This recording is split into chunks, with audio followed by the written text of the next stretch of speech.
بسم اللہ الرحمن الرحیم۔ السلام علیکم محترم سامعین اور عزیز طلبہ کرام، امید کرتا ہوں کہ آپ تمام احباب خیر و عافیت سے ہوں گے۔ آج کا ہمارا سبق نمبر 81 ہے، جس میں ہم پڑھیں گے طائفۃ من احکام اسم الاشارہ۔ اسم اشارہ کے حوالے سے چند مخصوص احکامات ہیں جو ہم اس سبق میں پڑھیں گے، جسے ہم نے پہلے نہیں پڑھا۔ جلد اول میں ہم نے اسم اشارہ کے متعلق پڑھا تھا کہ اسم اشارہ مفرد کے لیے آتا ہے اور تثنیہ کے لیے، جمع کے لیے۔ پھر اس میں مؤنث اور مذکر کی جو تفریق ہے اس کو بھی ہم نے پڑھا تھا۔ اب یہاں پر ہم چند احکامات کو پڑھیں گے، تو آئیے شروع کرتے ہیں۔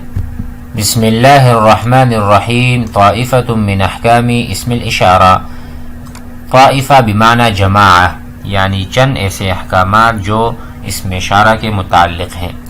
اور اس وقت ہم جس بحث میں ہیں وہ ہے النکرۃ والمعرفہ، چونکہ اسم اشارہ معارف میں سے ہے، یعنی معارف کے قسم ہے، یعنی اس کو بھی ہم معرفہ کہیں گے کیونکہ یہ چیز معین کی طرف ہم اشارہ کرتے ہیں۔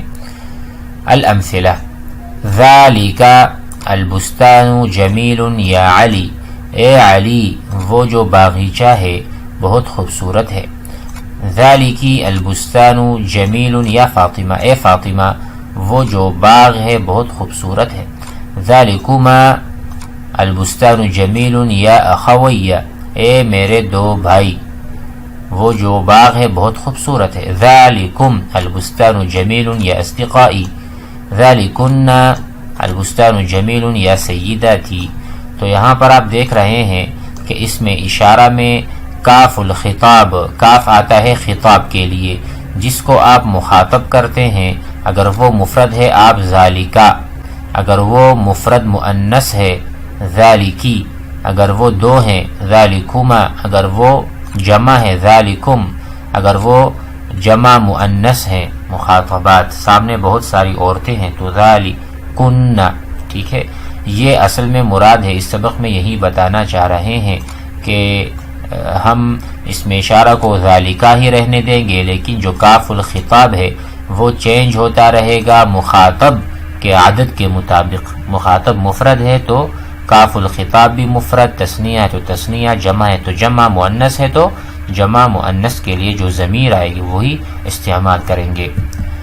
البحث عرفت، آپ نے جانا، فیما مضی جو گزشتہ اسباق گزرے ہیں، ان اسم الاشارہ کے اسم اشارہ یدل دلالت کرتا ہے علی معین کسی معین چیز پر، بمعونت اشارت حسیہ جب آپ ہاتھ سے یعنی حسی طور پر جب آپ اشارہ کرتے ہیں تو معین چیز وہ آپ کے سامنے ہوتی ہے اور وہ متعین ہو جاتا ہے۔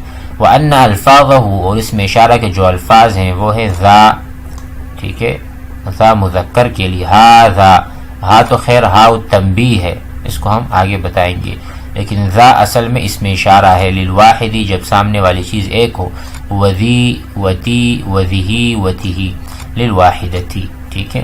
وذانی یہ تثنیہ کے لیے، للاثنین، وتانی یہ للاثنتین یعنی تثنیہ مؤنث کے لیے، واولائی للجمیع مطلقا یعنی ہاؤلائی مسلمون، ہاؤلائی مسلمات دونوں کے لیے۔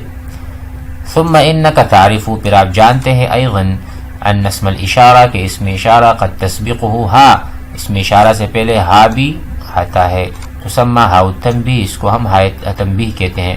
وقد تتصل به لام وکاف، کبھی کبھار جیسے ہم کہیں لہذا، لہذا تو لام بھی آ سکتا ہے، اس کے بعد کاف بھی آ سکتا ہے۔ اما اللام، لام کیا ہے؟ فللدلالۃ علی بعد المشار الیہ، بعض اوقات اس میں اشارہ کے درمیان میں بھی لام آتا ہے تو اس سے مراد کے مشار الیہ بہت دور ہے۔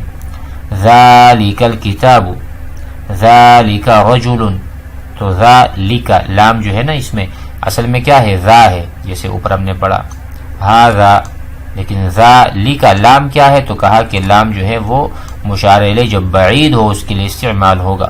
واما الکاف، اور کاف جو ہے ذالک لام کے بعد جو کاف ہے، فحرف خطاب، اس سے ہم خطاب کرتے ہیں۔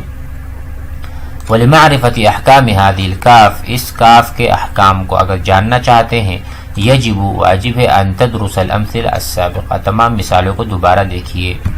لأنک اذا فعلت جب آپ اس طرح کریں گے رأیت المشار الیہ مشار الیہ آپ پائیں گے دیکھیں گے فیہا هو البستان مشار الیہ تو چینج نہیں ہوا البستان بستان ہی ہے. لذلك كان اسم الاشارۃ مفردا مذکرا اسی لیے ہم جب اسم اشارہ کو لائے ہیں وہ بھی مفرد مذکر ہے فی جمیع الامثلہ تمام مثالوں میں. ٹھیک ہے. ورأیت ان المخاطب لیکن مخاطب جو ہے یختلف مختلف ہے فی امثلہ تذکیرا و تانیثا مذکر اور مؤنث کے اعتبار سے، وہ افرادا مفرد تثنیہ اور جمع کے اعتبار سے.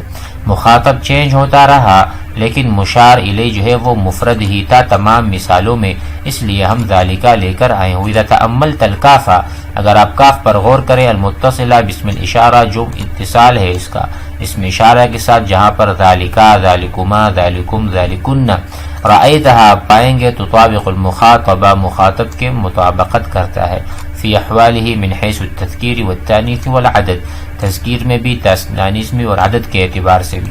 ومن ذلك تستطیع اس سے آپ جان سکتے ہیں تستنبطا کہ آپ ایک کلیہ قاعدہ نکالے ان اسم الاشارہ یطابق المشار الیہ کہ اسم اشارہ جو ہے وہ مشار الیہ کے مطابق ہی ہوگا.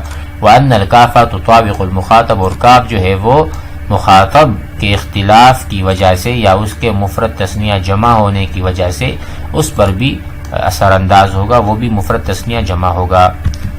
اب آتے ہیں قاعدے سے سمجھتے ہیں. یطابق اسم الاشارۃ المشار الیہ اسم اشارہ جو ہے وہ مشار الیہ کے مطابق ہوگا. اگر مشار الیہ مذکر ہے تو اسم اشارہ بھی مذکر لائیں گے. جیسے بیتن بیتن گھر کو کہتے ہیں تو میں کہوں گا ھذا بیتن ھذہ بیتن نہیں کہیں گے.